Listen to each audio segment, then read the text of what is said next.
doing? Good.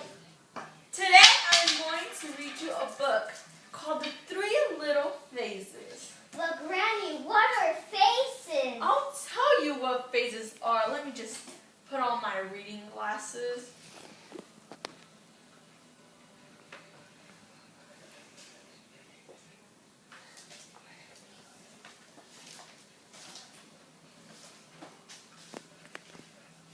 Before you know what a phase is, you must first know what matter is. Matter is everything around us. Matter around us exists in three common phases, which are a solid, liquid, and gas.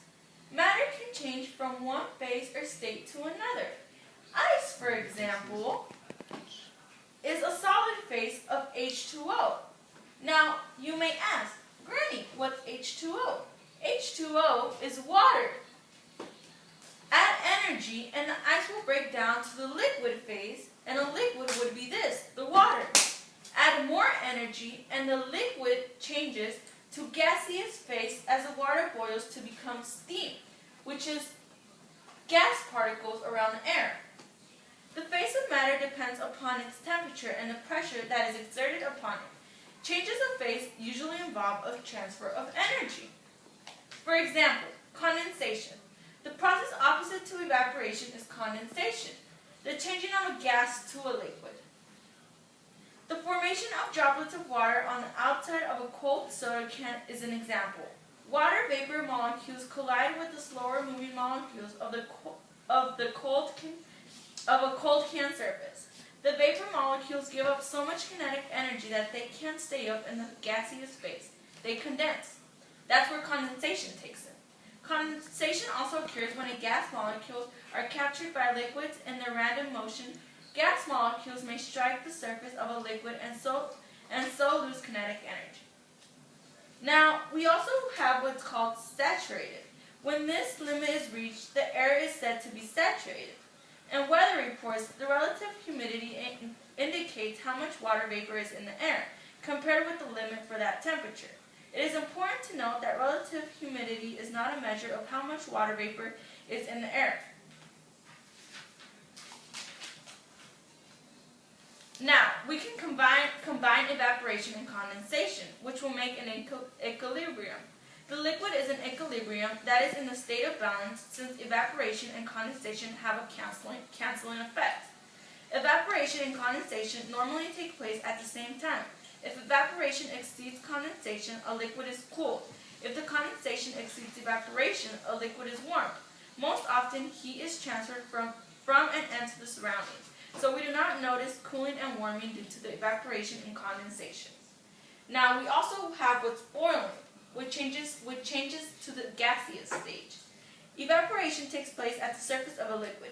A change of phase from liquid to gas can also take place beneath the surface of a liquid under the proper conditions. The gas that forms beneath the surface causes bubbles. The bubbles are buoyed upward to the surface where they escape into the surrounding air. This change of phase is called boil.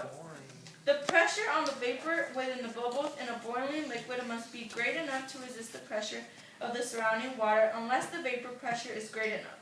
The surrounding pressure will collapse any bubbles that may form. At temperatures below the boiling point, vapor pressure is not great enough, so bubbles do not form until the boiling point is reached. Now, we also have what's called freezing. When you freeze a liquid and it becomes a solid. So when you freeze this, it becomes an ice, which is solid. When energy is continually withdrawn from a liquid, molecular motion slows into the force of attraction between the molecules, causing them to get closer to one another. The molecules then vibrate about fixed positions and form a solid. Water provides a good example of this process. When energy is extracted from water at a temperature of 0 degrees Celsius, at an atmospheric pressure, ice is formed. The liquid water gives way to the solid ice phase. The change in phase from liquid to solid is called freezing. So what is the change of phase from liquid to solid? Solid. Freezing. Now, we have something that's called regulation. When the pressure is removed, refreezing occurs. This phenomenon of melting under pressure and freezing again when the pressure is reduced is called regulation. It is one of the properties of water that makes it different from other substances. If you heat a solid sufficiently, it will melt and become a liquid. If you heat the liquid, it will vaporize and become a gas. Energy must be put into a substance to change in phase in the direction from solid to liquid to gas. Conversely, energy must be extracted from a substance to change its phase in direction from gas to liquid to solid. In other words, when we change from a liquid, which is water, to a solid, which is ice, energy is extracted from both of them. You're right.